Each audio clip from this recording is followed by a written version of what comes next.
So here we are, it's 2022 somehow, and dare I say it, life seems to be getting back on track here in Plague Island. We can once again go out and see people we know in real life and drink obscene amounts of alcohol with them in pubs like we used to. So just in the past week alone, I've probably taken more photos on my smartphone than I did in the whole of 2020. And if nothing else, I'll at least be able to then relive these memories when the next massive disaster drives us all into underground bunkers forever. And now that we are going out and doing stuff in real life again, you might be wondering what are the best smartphones for actually capturing beautiful photos and gorgeous home movies of your mates and loved ones. Well, I've tested and reviewed dozens of the biggest mobiles around, and here's my pick of some of the very best that you can grab yourself right now in 2022. I've got full reviews and unboxing videos of all of these smartphones right here on TechSperts, definitely check those out. And for more on the latest and greatest tech, please do subscribe and ding that notifications bell. Cheers! Now, without a doubt, the Google Pixel 6 and Pixel 6 Pro are two of my favourite smartphone shooters right now, with a majestic camera spread right across the arse end of these fantastic flagships. For the newest generation of Pixel blowers, Google has completely overhauled the camera hardware, cramming in a 50 megapixel sensor that's 2.5 times bigger than the Pixel 5s. So Google isn't relying quite as heavily on the software smarts when it comes to grabbing great looking pics in low light and tricky conditions. No matter your choice of standard or pro, you can bet your nipples that you'll get natural looking shots both day and night, complete with accurate skin tones and impressive results in HDR situations. It's straight up a case of point and shoot here, no brain activity is needed at all. And for the Pixel 6 series, Google has added in some fresh new camera features that you can have a bit of a play around with, the likes of the action pan for instance, which just adds a bit of motion blur to your more dynamic scenes. And unfortunately, these new features did mostly turn out to be a gimmicky sack of pants, although I did love the editing tool, which wipes out any pesky background stragglers. Now, while both the Pixel 6 and the Pixel 6 Pro sport an ultra-wide angle lens, which offers a pulled back view when needed, only the Pro offers up an optical zoom lens for getting closer to the action. Besides that, you're getting basically the same great bit of camera tech either way. Home movie results aren't as strong as some rivals, and if you are after a dependable selfie cam, then you will definitely want to look elsewhere, as those front firers are a bit of a letdown. But if you're all about everyday stills, well, the Pixel 6 and the Pixel 6 Pro are simply the best out there, and I've done a full in-depth camera review of them, comparing the two right here on TechSpert. Now, Google also still offers up a Pixel 4a and the Pixel 5a for roughly half the cost of those flagships, and while it is older camera tech packed in there, these mid-range mobiles are still more than capable. In fact, they're the best camera phones around at this price point, once again pumping out fantastic, natural-looking snaps in pretty much any scenario. And if you're on a bit of a tight budget, well, stick around because we'll be covering some of the Pixel 4a and the Pixel 5a's biggest affordable camera rivals at the end of this video. Otherwise, I guess you could just use the chapter feature to skip right to that bit if you've had enough of me banging on about expensive stuff. Now, a hot rival for the Pixel 6 smartphones comes courtesy of Apple with its latest iPhone 13 blowers and their just as flamboyant camera design. If you want the beefiest hardware out there, you'll need to spunk out a grand or so for the Pro or the Pro Max models, which sport a triple 12 megapixel setup. Like the Pixel 6 Pro, this can capture pics with an ultra-wide angle lens or a telephoto zoom when the standard view isn't quite enough. While colour reproduction isn't as accurate as those pixels, you do get a reasonably natural result, again with a simple point and shoot vibe. The iPhones are almost as good in low light and ambient light with a nippy LiDAR sensor for fast focus. However, the real benefit here is the video chops, as the iPhone 13 Pro and the Pro Max can both record some very slick looking footage at 4K resolution, especially impressing with some dependable image stabilization. Don't have the cash to spunk out on these super priced Apple blowers, or maybe you simply don't fancy cramming something roughly the same size and weight as an average house brick into your pants every day, well, no worries. Because the iPhone 13 mini is actually my favourite of the new phones because it's pleasingly compact, if still somewhat chunky, and the camera tech is still proper decent. Apple has scrapped the LiDAR scanner and the telephoto shooter, and the primary 12 megapixel sensor is slightly different here on the iPhone 13 mini, but you'll still get some solid everyday shots. Even in quite testing conditions, your photos won't be too far off what you see with the naked eye.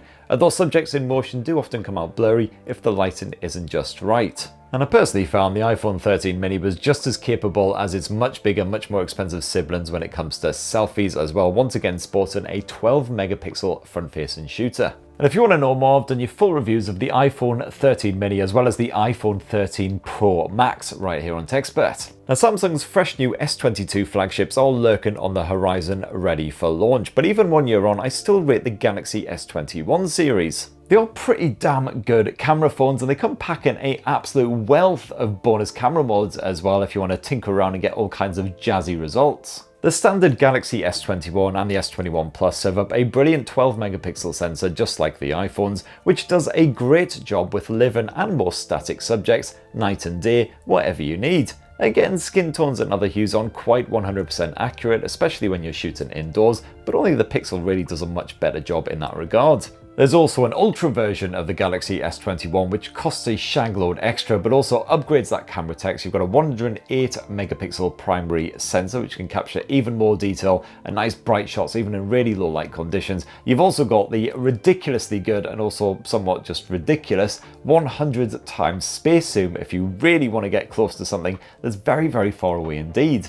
All three Samsung handsets offer an excellent range of camera features. So for instance, you've got the single take mode which shoots up to 20 seconds of footage and then spaffs out all manner of stills and comedically random clips, which always seems to work well for living subjects. Video recording tops off at 8K res on all of the S21s if you have a deep desire to absolutely kill your remaining storage, otherwise the 4K res mode works a charm. Samsung always seems to nail the video capture on its flagships, and the S21 is once again dependable with the option to swap between all three lenses to get the perfect shot. And also now, fresh for 2022, we have the Samsung Galaxy S21 Fan Edition, which sports very similar optics, but it actually upgrades the telephoto shooter, so now you've got a 3x optical zoom in there. And I've done you a full unboxing of this bad boy. My full review as well should be coming imminently if it's not already live.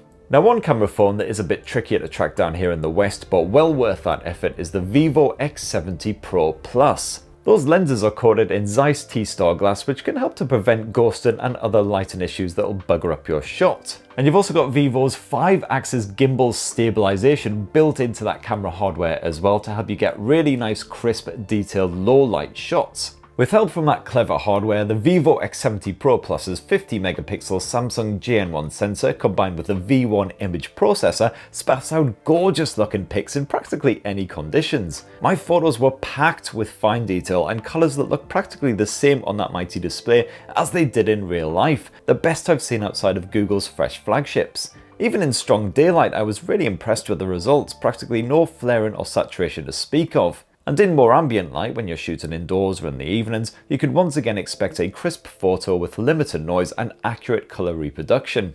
The Vivo X70 Pro Plus also packs in a 48 megapixel ultra-wide gimbal camera, which once again captures both bright and dark scenes with respectable results, alongside an 8 megapixel periscope lens with 3x optical zoom, which is great for getting detailed photos from a distance. Like the Samsung S21, you can record video at up to 8K resolution, but I stuck with 4K for most of my testing time and I was more than happy with what I saw. You get plenty of detail, punchy colours, highly respectable image stabilization, while audio came through just as cleanly.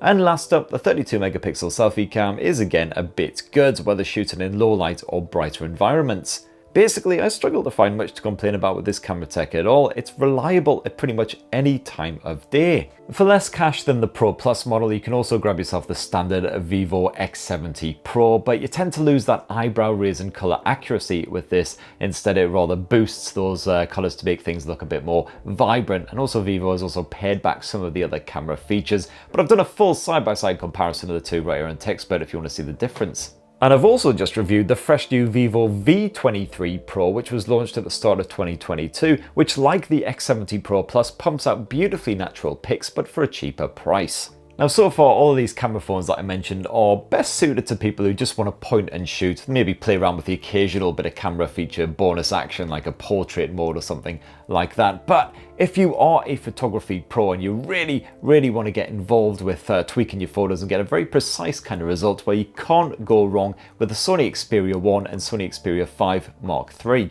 These serve up a whole extra level of control with the Photo Pro mode, which gives you a proper DSLR style interface, complete with proper dedicated alpha camera tools. Moving subjects are kept in focus with super fast eye tracking, although low light performance does pale in comparison to the best camera phones in this roundup. If you're into your video and again you want greater control than the competition offers, well, Sony's blows will certainly appease. You can shoot glorious cinematic 21:9 footage with a variety of filters, clever manual focusing and a bevy of other tools. Overall, magnificent stuff. However, the actual Xperia smartphones themselves aren't quite as impressive as some of their rivals, and in fact I actually preferred the previous generation. I'd say if you find a good deal on the Xperia 5 Mark II, well, definitely jump on in there, because most of those Mark III features, they do trickle down to the previous generations. And I also absolutely have to give a shout out to the Huawei Mate 40 Pro, which boasts some incredible optics that are superior to pretty much anything out there when it comes to low light and ambient conditions.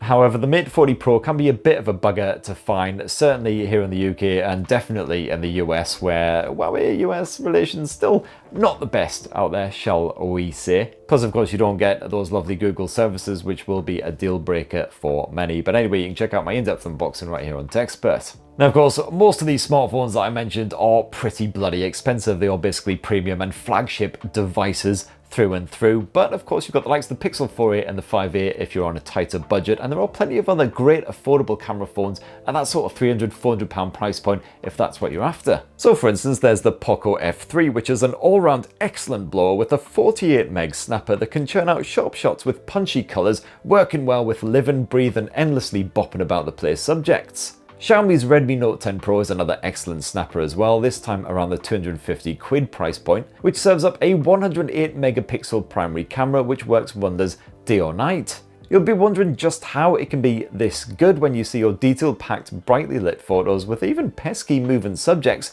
coming out surprisingly well more often than not. And the Redmi Note 11 series is hitting the UK imminently as well, so here's hoping it can push those optics even further to get even better results. And I've also got a lot of love for the OnePlus Nord 2 and lots of other mid-range mobiles, but anyway, I won't spend any more time banging on about the more budget-friendly camera phones in this video. I will be doing a dedicated video on the best affordable camera phones in 2022, so stay tuned for that. And that right there is my pick of the very best camera phones that you can grab yourself right now in early 2022. Have I missed off your own favourites though? Definitely let me know in the comments below. I've only included camera phones that I have personally tested and reviewed myself, but it'd be great to hear from you guys, and please do poke, subscribe, ding that notifications bell for more on the latest and greatest tech, and have yourselves a bloody wonderful rest of the week. Cheers everyone, love you.